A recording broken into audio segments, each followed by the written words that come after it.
اس وقت پوری امت اسلامیہ کو سر جوڑ کر بیٹھنا ہے اور از سر نو اپنے نئے مستقبل کو طے کرنا ہے۔ تاریخ نے ہمیں بہت کچھ سکھایا ہے۔ امریکہ اور مغربی دنیا کے دوستیوں کے جو نتائج ہیں وہ پوری امت اسلامیہ پر ظاہر ہو رہے ہیں۔ جو کام 4-5 دہائیوں سے اسلامی دنیا کی تحفظ کے نظریے سے کیے گئے، آج وہی فیصلے، وہی اقدامات عدم تحفظ کا سبب بن رہے ہیں۔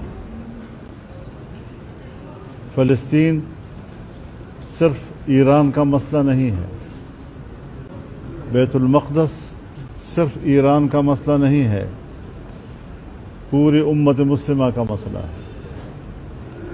اور امت کی سطح پر ایک متحدہ موقف اور مضبوط موقف لینے کی ضرورت ہے۔ لیکن بدقسمتی سے ہم اپنے داخلی لڑائیوں سے ہم کنار ہو گئے ہیں، اس میں ہم الجھ گئے ہیں۔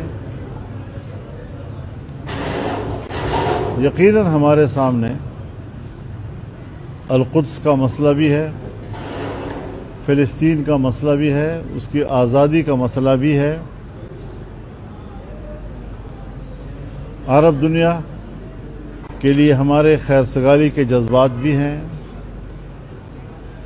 ان کی دوستی اور ان کی ترقی ہمارا مقصود ہے۔